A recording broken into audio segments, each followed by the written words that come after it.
Bonjour à toutes et à tous. Alors j'espère que vous vous portez bien.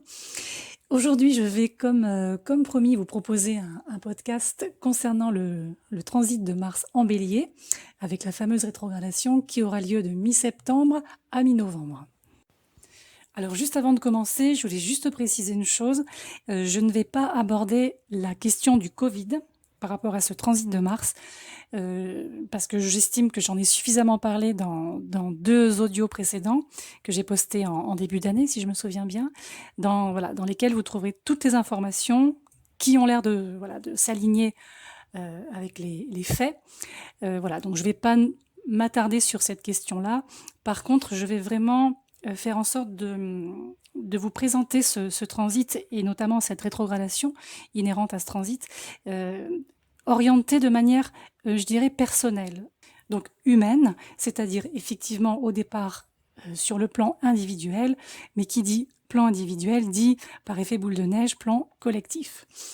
Donc on va commencer avec ce petit Mars qui, en fait, sur le plan astrologique, symboliquement, incarne en fait notre dynamisme, notre capacité à agir.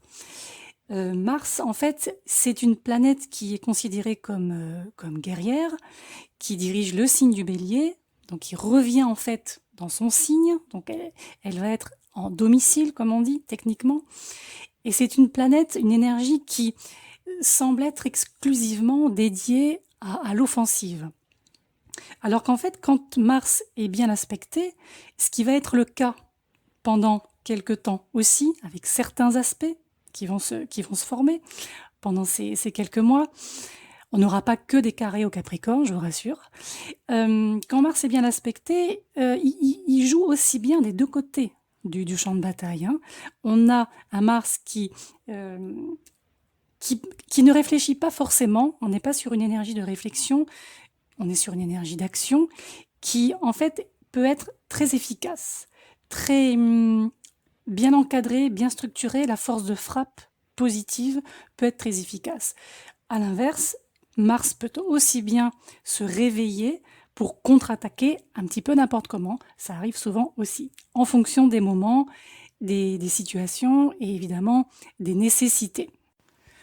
En fait, si vous préférez, psychologiquement, la planète Mars est associée au processus d'individuation, au déploiement progressif je dirais, de l'individualité qui ne cherche quelque part qu'à se réveiller ou à se révéler.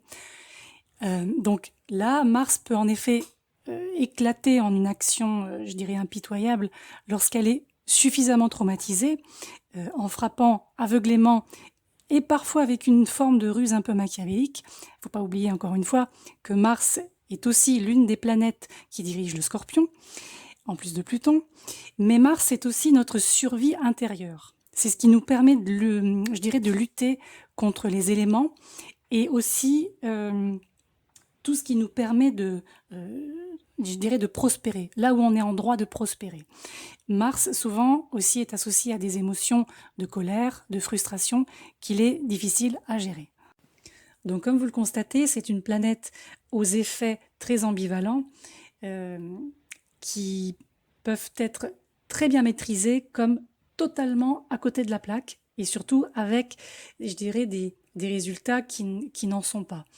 Donc, à partir du 28 juin, on est parti, Mars rentre en Bélier et démarre ainsi un long transit de 6 mois qui va se terminer le 6 janvier 2021.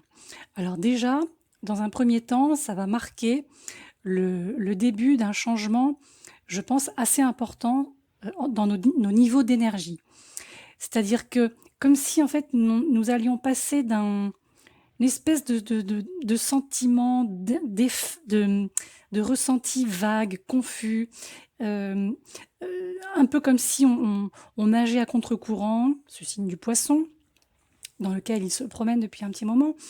On va passer à une énergie physique plus accrue, à une énergie plus claire, plus directe, mais aussi parfois du coup conflictuelle ou agressive. Je dirais que l'accent va être mis sur le moi MOI, ainsi que sur notre indépendance et aussi sur la façon dont nous incarnerons désormais notre identité et la manière dont nous allons nous affirmer et dont nous allons affirmer cette identité. Donc la première chose à laquelle il faudra faire attention, c'est l'excès d'énergie. Mars, encore une fois, est chez lui, en bélier. Donc si vous ressentez une énergie très spontanée, voire enflammée, qui se lève, il faut absolument je dirais, vous inciter à vous impliquer dans une sorte d'exercice physique, dans le sens où si vous ne dirigez pas cette énorme quantité d'énergie probable dans quelque chose de physique, ça risque de vous faire sentir extrêmement agité. Et du coup, c'est là où cette agitation peut trouver son chemin, je dirais, tracer sa route à travers des explosions soudaines de colère, des crises de colère. Alors en plus d'être actif, ce Mars en bélier, encore une fois, il vous demandera d'être direct quand il s'agira d'affirmer vos limites. Et aussi, il va vous demander d'être confiant dans le fait de dire votre vérité, de défendre ce en quoi vous croyez. Donc il faut garder à l'esprit que les désaccords peuvent facilement dégénérer en quelque chose d'agressif, en quelque chose même de violent, à cause de cette énergie très masculine qui sera vraiment accrue. Donc là, il faut vraiment qu'on s'entraîne à exprimer nos arguments et surtout à maintenir nos limites de manière non conflictuelle. Après, j'ai envie de vous dire que comme ce transit est un transit court dans le temps, on n'est pas sur des transits de Pluton, de Saturne, on n'est pas sur des transits lourds qui durent parfois des années. Là, on est sur une énergie, oui, qui est impulsive, oui, qui est ardente, mais qui ne durera pas longtemps. Donc, il n'est pas nécessaire de trop vous inquiéter en termes, je dirais, de conséquences sur du long terme, mais il faut juste quand même faire attention à ne pas dire des choses, par exemple, que vous pourriez regretter dans le feu de l'action. Ça, c'est très martien. Après, il faut récupérer la mise, ce qui n'est pas toujours chose facile, mais encore une fois, dans le temps, il n'y a pas forcément de conséquences. Ça, je précise. Un autre effet de Mars en bélier, c'est aussi apprendre à dire non sans passer pour la méchante ou le méchant. Pendant cette période de 6 mois, vous pouvez également constater que vous avez la volonté d'agir, de démarrer des nouveaux projets, par exemple, auxquels vous avez déjà pensé, que vous avez déjà planifié, mais il peut y avoir une impatience, une frustration durant ce transit qui peut vous faire perdre très rapidement cet enthousiasme initial. Donc pendant cette période de 6 mois, faites attention à ne pas voir, à ne pas envisager tout un ensemble à côté.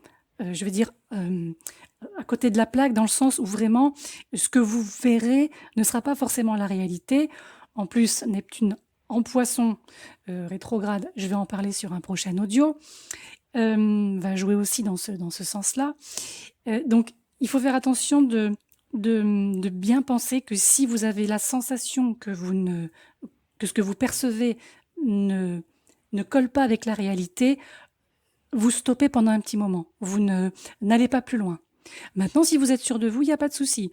Que vous êtes hyper structuré, que tout est OK, vous y allez. Mais si vous avez un doute, moi je vous conseille de patienter, en tout cas durant la période de rétrogradation. Alors la première chose que je remarque, ce 28 juin 2020, le jour où Mars entre en bélier, et bien ce même Mars va former un sextile à Saturne.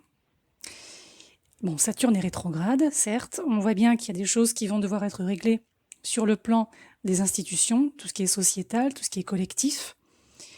Mais en même temps, c'est un aspect, je trouve, d'assise, qui quelque part est rassurant pour l'issue de ce transit martien. Donc ça risque d'être très agité en effet pendant ces 6 mois, notamment pendant la rétrogradation. Mais en même temps, moi je trouve que ce transit de Mars en bélier, il n'est pas là par hasard. C'est-à-dire que si vous regardez bien, il est pris entre deux événements céleste très important pour notre évolution.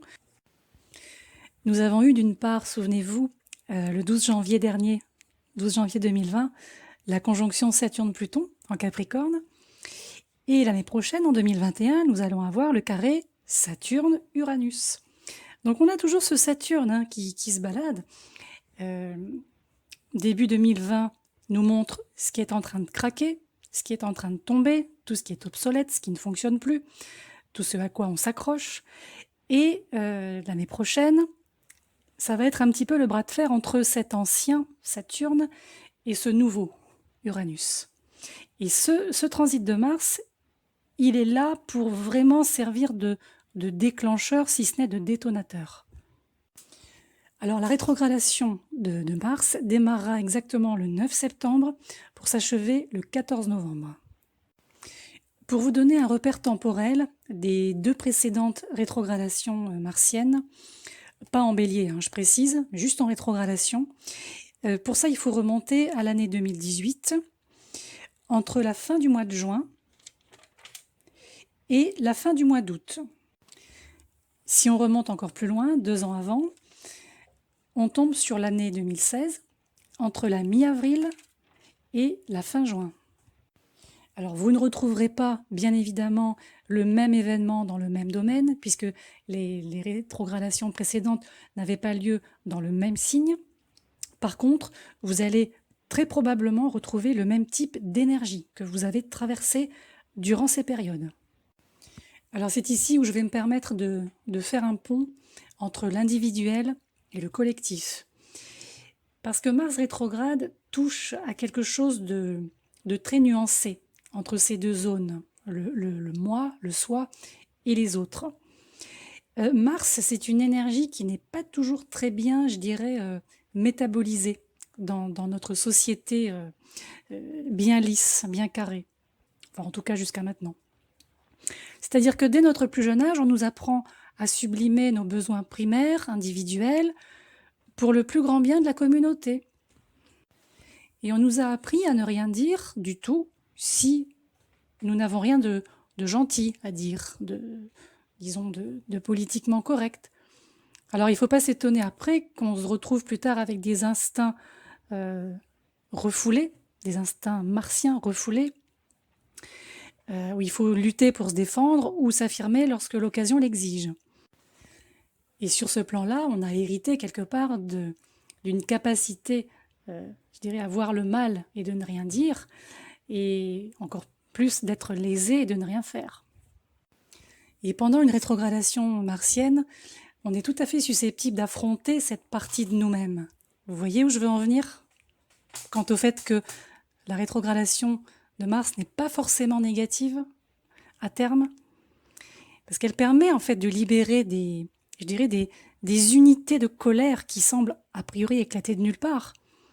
Et en fait, alors qu'on va pouvoir explorer des zones de conflit non résolues, on va avoir la possibilité aussi de réinventer ces parties de nos vies et de permettre aussi à de nouvelles impulsions, je dirais améliorées, de prendre en charge cette énergie martienne.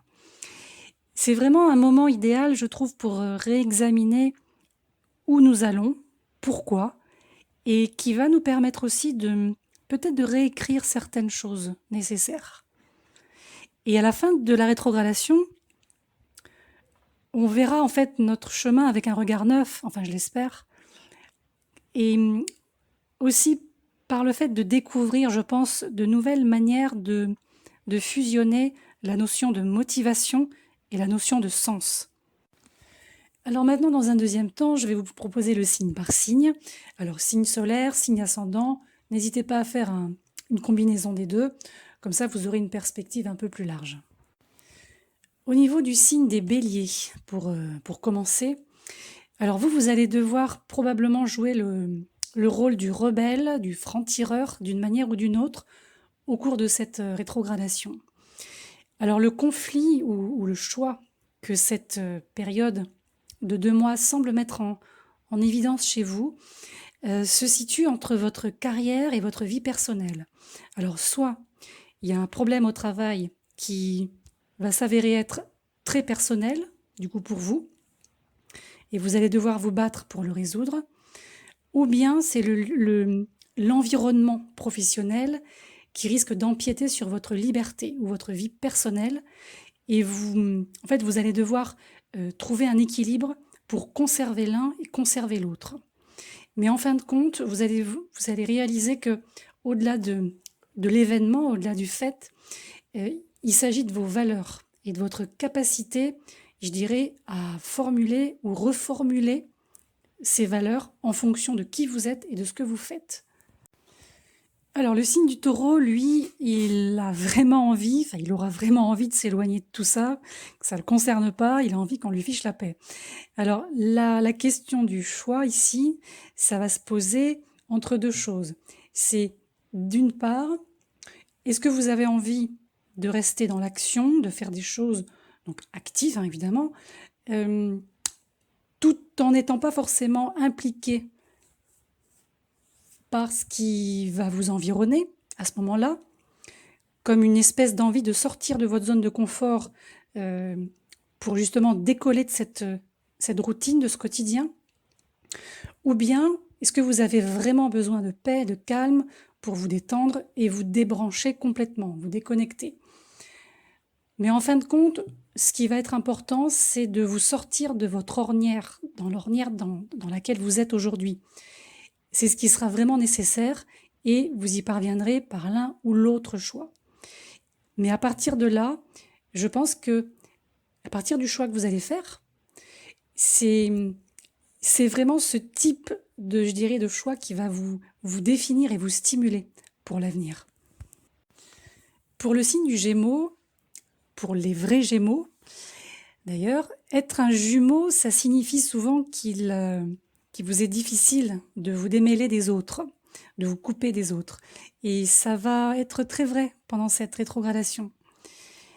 La vraie question derrière, ce sera de savoir si il vous faut rechercher et étendre des contacts sociaux qui pourront vous aider dans votre carrière, vos finances, ou s'il vaut mieux approfondir l'intimité au sein des relations déjà existantes, relations étroites, intimes, existantes.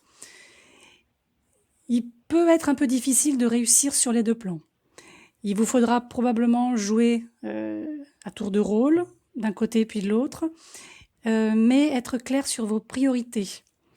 Et c'est ce qui vous empêchera, je pense, de vous sentir isolé.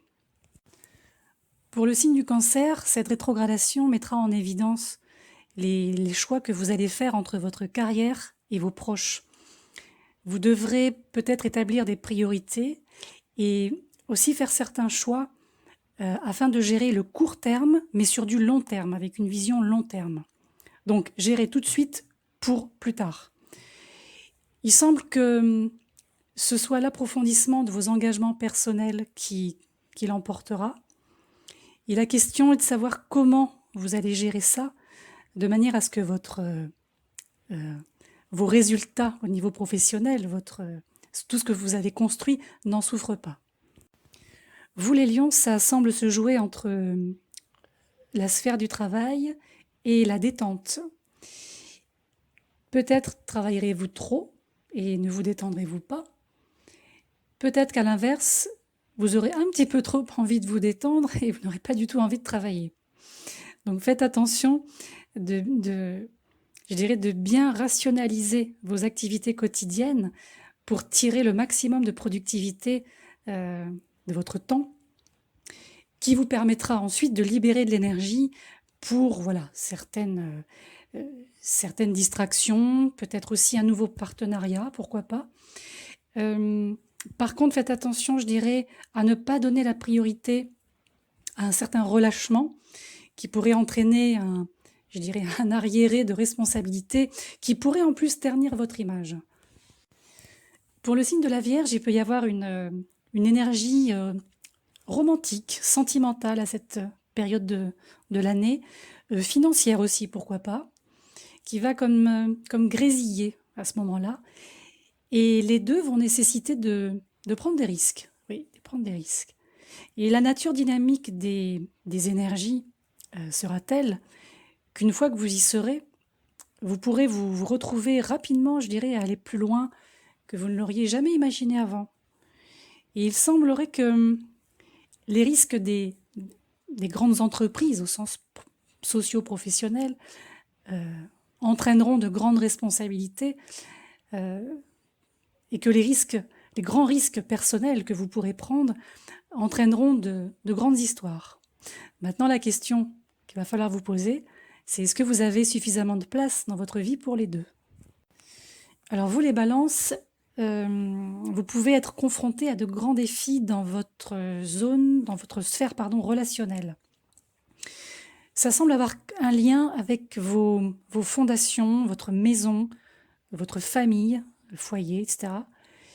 Si par exemple vous songez à emménager avec quelqu'un, ça semble assez compliqué durant cette rétrogradation, donc ne faites rien, ne bougez pas. Au contraire, il semble aussi que le fait de donner ou d'exiger de l'espace, ce soit davantage productif. Quoi qu'il en soit, c'est une période qui se révèle comme importante pour vous, pour défendre votre position sur ces questions qui sont fondamentales pour vous pendant ces 2 mois. Pour les scorpions, alors vous pourrez vous sentir, je dirais, poussé à vous engager dans une sorte de régime de santé, si besoin, ou bien d'efforts pour éclaircir l'encombrement là, qui vous a un peu gêné ces derniers mois dans votre quotidien. Il semble que ça soit en réaction à je dirais, à la façon dont vous avez d'envisager votre environnement social déjà. Ça peut être la ville où vous habitez, le quartier, ce que j'appelle moi la scène sociale, l'effet que celle-ci a eu sur vous ces derniers temps. Donc là, vous avez envie de reprendre ça en main et de changer quelque chose. Alors, ça pourra sembler difficile au départ, peut-être désordonné, mais en fait, grâce à cette période, vous allez vous retrouver au final sur un terrain beaucoup plus solide grâce à ça. Alors, le signe du Sagittaire, lui, il semble être d'humeur à prendre de gros risques sur le plan sentimental, sur le plan financier peut-être aussi. Mais faites attention parce que le résultat ne portera pas quelque chose d'aussi lourd, d'aussi important que vous le souhaitiez au départ. Que ce soit en termes de valeurs fondamentales sur le plan relationnel ou en termes de flux de trésorerie sur le plan financier. Donc en fin de compte, moi je pense qu'il s'agira davantage d'obtenir et de faire évoluer plutôt tout ce que vous avez déjà sur le marché, tout ce que vous avez déjà en termes d'acquis, plutôt que d'augmenter des quantités de ci, des quantités de ça, d'aller au-delà comme un vrai Sagittaire, hein, de vouloir plus parce que on est bien dans cette sensation de plus, mais là, sur ces 2 mois de rétrogradation, non. Là, vous restez avec ce que vous êtes, vous faites fructifier ce que vous avez et on verra à la sortie de cette rétrogradation. Alors le Capricorne, alors là, il semble que vous allez être mis au défi par un membre de votre famille ou que vous allez devoir vous battre pour l'un d'eux d'une manière ou d'une autre, ou peut-être contre l'un d'eux d'une manière ou d'une autre, c'est pas impossible non plus. C'est des choses qui vont de pair, hein, on voit bien. Mais en fin de compte, vous aurez suffisamment de pouvoir personnel pour faire ce travail. Et il semble aussi qu'il y ait une leçon à apprendre, ou peut-être à terminer d'apprendre, concernant justement les risques que vous pouvez mettre dans ce type d'action et les valeurs, vous aussi, que vous y apposez. Alors vous, les Verseaux, c'est votre équilibre spirituel qui pourra être mis à l'épreuve par ce que j'appelle les forces sociales pendant ces 2 mois de rétrogradation. Alors vous, les questions qui vont se poser, ça va être est-ce que je me montre suffisamment? Est-ce que je communique de manière assez efficace pour être comprise? Est-ce que j'ai envie de me retirer dans un isolement confortable pendant ces 2 mois? Et à l'inverse, vous aurez peut-être envie peut-être d'en faire trop en termes de socialisation, de communication. Et c'est là où vous allez devoir probablement apprendre la valeur du silence.